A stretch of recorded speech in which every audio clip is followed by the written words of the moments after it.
गुरु प्रदोष व्रत कथा। जय श्री कृष्णा। राधे राधे। गुरु प्रदोष व्रत वह पावन दिन है जब भोलेनाथ की कृपा और गुरु के आशीर्वाद से भक्तों का जीवन कृतार्थ होता है। यह व्रत हमें भक्ति, धर्म और ज्ञान के मार्ग पर चलने की प्रेरणा देता है, हमारे कर्मों को शुभ फल की ओर अग्रसर करता है। गुरु प्रदोष व्रत के दिन इस दिव्य कथा का श्रवण करने से भक्तों के जीवन के सभी संकट दूर हो जाते हैं। आइए इस मंगलमय कथा का श्रवण करें और भगवान शिव और देव गुरु की कृपा से अपने जीवन को सार्थक बनाएं। प्रेम से बोलिए भोले शंकर भगवान की जय। एक बार देवराज इंद्र और बत्तासुर की सेना में भीषण युद्ध हो गया। देवताओं ने दैत्य सेना को पराजित कर नष्ट कर डाला। यह देखकर वृत्रासुर अत्यंत क्रोधित होकर स्वयं युद्ध करने को तत्पर हुआ। असुरी माया से उसने विकराल रूप धारण कर लिया। सभी देवता गण भयभीत होकर तब गुरुदेव बृहस्पति की शरण में पहुँचे। बृहस्पति जी बोले, पहले मैं तुम्हें वृत्रासुर का वास्तविक परिचय दे दूं। वृत्रासुर बड़ा तपस्वी और कर्मनिष्ठ है। देवता गणों ने गंधमाधव पर्वत पर घोर तपस्या कर शिवजी को प्रसन्न किया। पूर्व समय में वह चित्ररथ नाम का एक राजा था। एक बार वह अपने विमान से कैलाश पर्वत पर चला गया। वहां शिवजी के वाम अंग में माता पार्वती को विराजमान देखकर वह उपहास उड़ाता हुआ बोला, हे प्रभु, मोह माया में फंसे होने के कारण हम तो स्त्रियों के वशीभूत रहते हैं, किंतु देवलोक में ऐसा कभी दिखाई नहीं दिया कि कोई स्त्री आलिंगन कर सभा में बैठे। चित्ररथ के यह वचन सुनकर सर्वव्यापी भगवान शिव हंसकर बोले, हे राजन, मेरा यह व्यावहारिक दृष्टिकोण अलग है। मैंने मृत्युदाता कालकूट महाविष का पान किया है, फिर भी तुम साधारण जन की तरह मेरा उपहास उड़ा रहे हो। इतना कहने के बाद भगवान शिव मौन हो गए और मुस्कुराते रहे, किंतु देवी पार्वती को बहुत क्रोध आया। वह क्रोधित होकर चित्ररथ से बोली, अरे दुष्ट, तूने सर्वव्यापी महेश्वर के साथ ही मेरा भी उपहास उड़ाया है, इसीलिए मैं तुझे वह शिक्षा दूंगी। तू फिर ऐसे संतों के उपहास का दुस्साहस नहीं करेगा। अब तू दैत्य स्वरूप धारण कर विमान से नीचे गिर, मैं तुझे श्राप देती हूँ। देवी पार्वती के इस श्राप से चित्ररथ राक्षस योनि को प्राप्त हो गया और दृष्टा नामक ऋषि के श्रेष्ठ तप से उत्पन्न होकर फिर वृत्रासुर बना। देवता गणों को आगे बताते हुए गुरुदेव बृहस्पति जी बोले, हे देवता गण, वृत्रासुर बाल्यकाल से ही शिव भक्त रहा है, इसीलिए हे इंद्र, तुम बृहस्पति प्रदोष व्रत कर भगवान शिव को प्रसन्न करो। तब देवराज ने गुरुदेव की आज्ञा का पालन कर बृहस्पति प्रदोष व्रत किया। इस व्रत के प्रभाव से देवराज इंद्र ने शीघ्र ही वृत्रासुर पर विजय प्राप्त कर ली और फिर देवलोक में पहले की तरह शांति छा गई। इसीलिए प्रदोष व्रत हर शिव भक्त को अपने जीवन में अवश्य ही करना चाहिए। एक बार भगवान शिव देवी पार्वती जी के साथ हरिद्वार भ्रमण पर थे। पार्वती जी ने वहां देखा कि सहस्त्र मनुष्य गंगा जी में स्नान कर हर हर गंगे कहते चले जा रहे हैं, परंतु सभी दुखी और पाप परायण हैं। तब देवी पार्वती जी ने बड़े आश्चर्य से भोलेनाथ से पूछा, हे देव, गंगा में इतनी बार स्नान करने पर भी इनके पाप और दुखों का नाश क्यों नहीं हुआ? क्या अब पवित्र गंगा जी में लोगों के पापों का नाश करने की शक्ति नहीं है?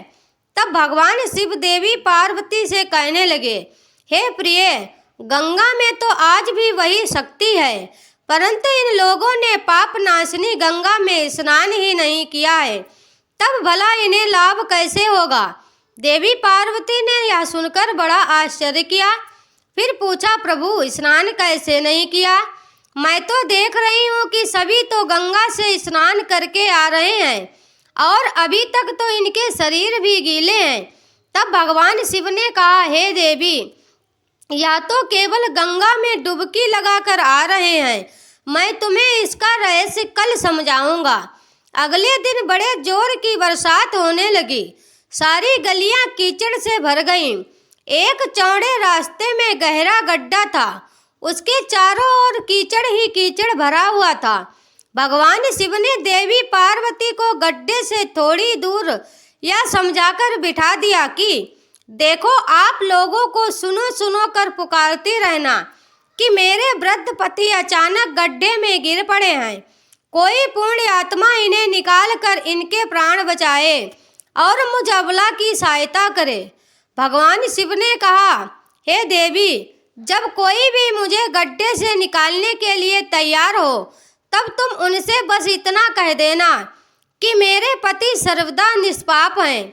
इन्होंने अपने जीवन में कभी कोई पाप नहीं किया है, इसीलिए इन्हें वही छुए जो स्वयं निष्पाप हो। अगर आपने अपने जीवन में एक बार भी कोई भी छोटे से छोटा पाप न किया हो, अगर कोई पापी व्यक्ति मेरे पति को हाथ लगाएगा तो वह तुरंत ही भस्म हो जाएगा। पार्वती जी तथास्तु कहकर गड्ढे के किनारे बैठ गईं और फिर जाने आने वाले लोगों को भगवान शिव की सिखाई हुई बात कहने लगी। उधर गंगा जी में नहाकर लोगों के समूह आ रहे थे।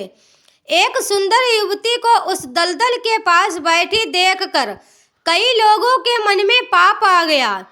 कुछ लोग लज्जा के डर से, तो कुछ लोगों को धर्म का भय हुआ, कुछ लोगों को कानून से डर लगा।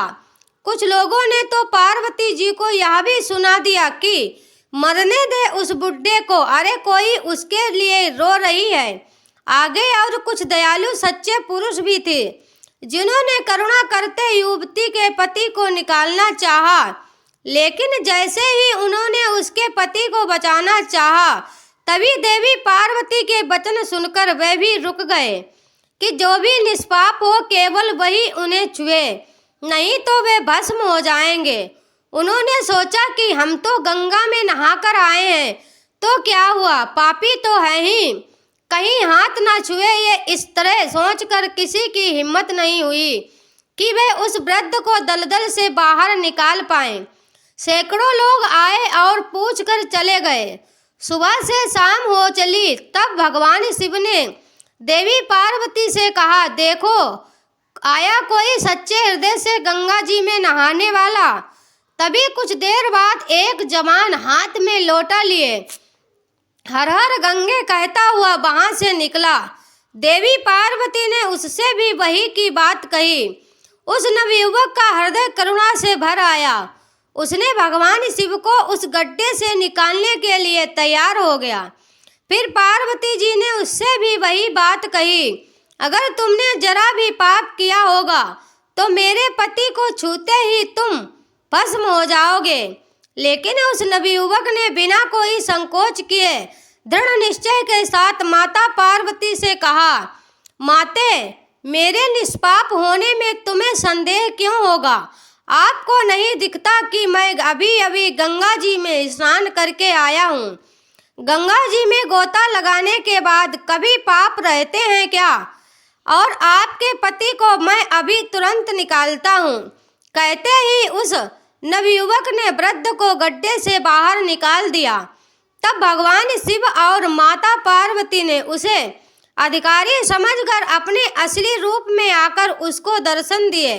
अब भगवान शिव ने देवी पार्वती से कहा, देवी, इतने लोगों में से बस एक ने ही गंगा में स्नान किया है।